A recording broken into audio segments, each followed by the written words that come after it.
और सबसे पहले बात करेंगे ताइवान के दारुल हुकूमत ताइपे में आने वाले जलजले की। ताइपे में 7.7 शिद्दत के जलजले से कई इमारतें मलबे का ढेर बन चुकी हैं। इमारतें गिरने के बाद हलाकतों का खदशा है। ताइवान के साहिल के करीब 3 मीटर तक लहरें बुलंद हुई। शहर के मुतादिद हिस्सों में बिजली बंद हो गई है। जापान और ताइवान में सुनामी अलर्ट जारी कर दिया गया है। फालतू है वहाँ तो है, यहाँ वहाँ फालतू है, उनका क्या कर रहे हैं। तो वहाँ तो जो ताइवान कंट्री छोटा सा है, मैं गई हुई हूँ, मैंने विजिट किया हुआ है। हमारी इमदाद चाहिए भी नहीं है। हाँ क्यों? इसलिए कि ये नालायक कौम, उनको पता है जैसे है उन्होंने उनको बहुत देने वाले बहुत है। हमारी पाकिस्तान की मदद उन्हें चाहिए भी नहीं है। ऐसे बुकी नंगी कौम की मदद उन्हें क्या करनी है और इन्होंने क्या कर लेना है।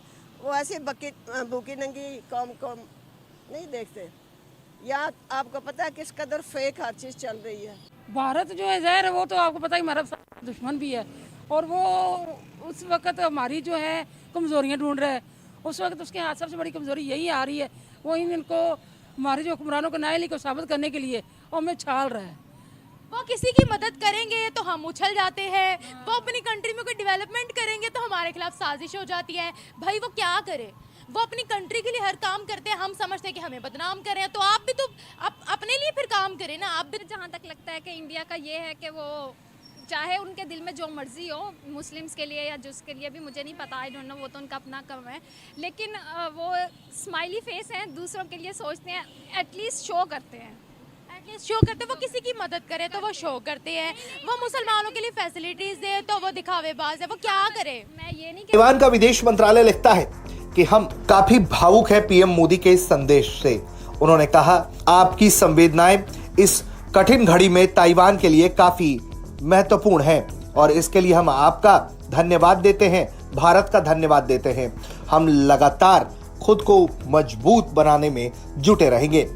इसके बाद ताइवान की राष्ट्रपति भी सोशल मीडिया एक्स पर बयान देती हैं। वो कहती हैं कि हम पीएम मोदी के इन शब्दों के लिए बहुत बहुत आभारी हैं। ये काफी चुनौतीपूर्ण वक्त है।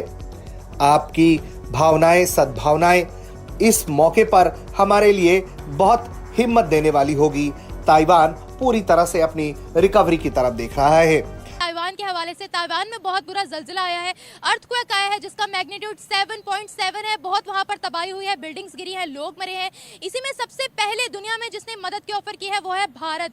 भारत ने फौरन से एडवाइजरी जारी की जिसके जरिए वहां पर इंडियन नेशनल्स की ना सिर्फ बल्कि ताइवानियों की भी जान बचाई गई है। इंडियन एसोसिएशन जो कि ताइवान के अंदर मौजूद है वो बहुत जल्द एक्टिव हो गई थी। ताइवानियों की और इंडियन नेशनल्स की दोनों की वहां पर जान बचाई गई है। भारत वो पहला मुल्क बन गया जिसने मदद की भी ऑफर की है ताइवान को और मदद करेगा भी।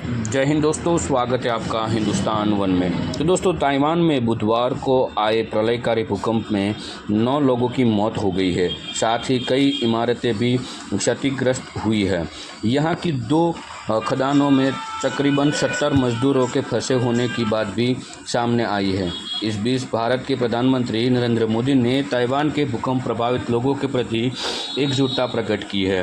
राष्ट्रपति शाह ने सोशल मीडिया मंच एक्स पर पोस्ट किया, प्रधानमंत्री नरेंद्र मोदी, हम इस चुनौती समय में आपके उदार शब्द और समर्थन के लिए बहुत आभारी हैं। आपकी तरफ से प्रदर्शित एकजुटता ताइवान के लोगों के लिए बहुत मायने रखती है, क्योंकि हम सभी तेज़ी से स्थिति को सामान्य करने के लिए काम कर रहे हैं। दरअसल दोस्तों, पीएम नरेंद्र मोदी ने एक्स पर एक पोस्ट में कहा कि ताइवान में भूकंप के कारण लोगों की मौत से गहरा दुख हुआ और शोक संतप्त परिवारों के प्रति हमारी हार्दिक संवेदना है और घायलों के शीघ्र स्वस्थ होने की कामना करता हूं। उन्होंने कहा कि हम ताइवान के लोगों के साथ एकजुटता से खड़े हैं, क्योंकि वो भूकंप के बाद भी की परिस्थिति का सामना कर रहे हैं और इससे उबरने में लगे हैं। बाहर की तरफ उनको देखने की जरूरत नहीं पड़नी। ये बताएं मुझे कि ताइवान में बड़ा बुरा जलजिला आया, ठीक है, बड़ी बिल्डिंग्स गिरी हैं, लोग भी मर रहे हैं वहाँ पर। इंडिया ने पहले ऑफर किया हेल्प, हम कहाँ हैं? वो कैसे दुनिया की पहल करके मदद करते हैं? मैं यहाँ पे मैं कहती हूँ हमारे लिए, ये हमारे लिए नहीं, अवाम के लिए नहीं, ये हुक्मरानों के लिए लम्हा फिक्रिया है। आप खुद सोचिए कि हमारे हुक्मरान क्या कर रहे हैं, किस तरफ जा रहे हैं, हमारी हुकूमत क्या कर रही है। इस बात से हम अंदाज़ा कर सकते हैं कि हमारे हुक्मरान कितने नाअहल हो चुके हैं। कि उनको पता ही नहीं है कि हमने किसी, देखिए आज उनको ज़रूरत है, हम आगे नहीं बढ़ेंगे, कल हमें ज़रूरत होगी तो कोई भी हमें हमारी मदद के लिए वजह तो नहीं है कि वो नॉन मुस्लिम है इसलिए हम कह रहे हैं भाई जलजिला आया तो आने दो, अल्लाह का अजाब आया है। लेकिन हम लोग तो मुसलमान जो है हमारे तो हमने सबकी मदद करनी है। हमारे इस्लाम ने कहा है कि हमने इस इंसानियत की मदद करने के लिए, कभी इस्लाम को हमने ये मज़हब को नहीं लाना सब दरमियान में भी अंगा मुसलमान हम लोग तमाम जो बनी नो इंसान हैं उनके लिए हम जो है अपने दिल को, अल्लाह ताला ने कहा है कि अपने दिल में उनके लिए जगह हमारे है, हम सब के लिए बगैर किसी तअस्सुब से तक नजरी से उनकी मदद कर सकते हैं। इंडिया इतना एक्टिव कैसे नजर आ रहा है? पहले जापान में बहुत बुरा जलजिला आया था, उन्होंने वहाँ भी हेल्प की, अब ताइवान में आया है, यहाँ पर भी बहुत हेल्प की, तुर्की में आया था वहाँ पर भी हेल्प की। भारत जो है ज़ाहिर है वो तो आपको पता ही हमारा दुश्मन भी है, और वो उस वक्त हमारी जो है कमज़ोरियाँ ढूंढ रहा है। उस वक्त उसके हाथ सबसे बड़ी कमज़ोरी यही आ रही है, वो इनको हमारे जो हुक्मरानों को नाअहली को साबित करने के लिए वो हमें छाल रहा है। वो किसी की मदद करेंगे तो हम उछल जाते हैं, वो अपनी कंट्री में कोई डेवलपमेंट करेंगे तो हमारे खिलाफ साजिश हो जाती है। भाई वो क्या करे, वो अपनी कंट्री के लिए हर काम करते हैं, हम समझते हैं कि हमें बदनाम करें, तो आप भी तो अपने लिए फिर काम करें ना, आप भी तो अपने मुल्क की कंडीशन को सुधारें ना।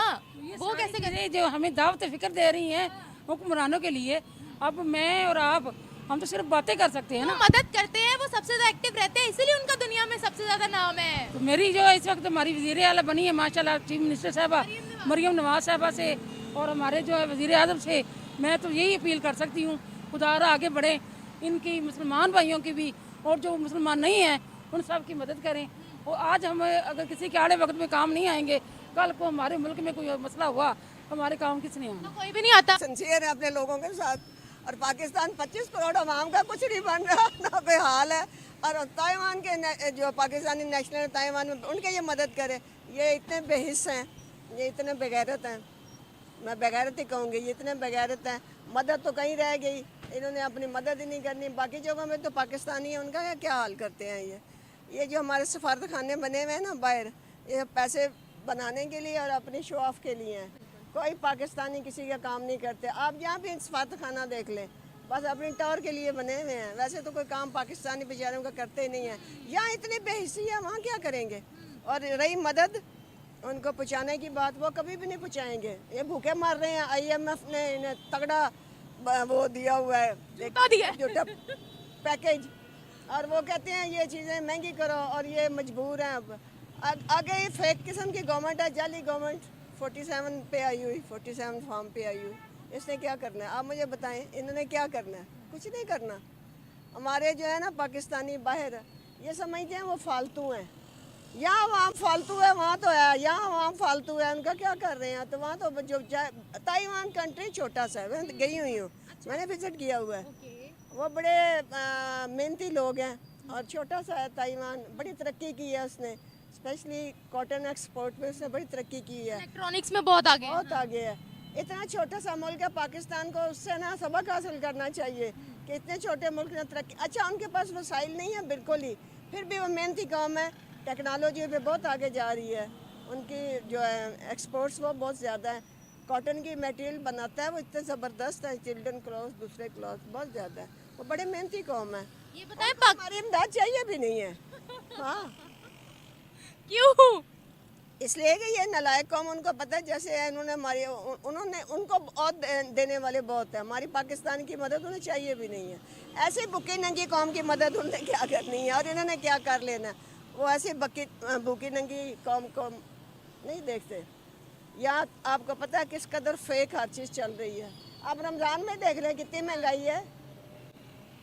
मुसलमान कंट्री जो है ना वहाँ पर, और जो गैर मुस्लिम भी है, वो भी पैकेज दे रहे हैं अपने लोगों को, रमज़ान पैकेज। ये मुसलमान है नाम के मुसलमान, कैसे कलमा पढ़ते और कुछ आता जाता ही नहीं है।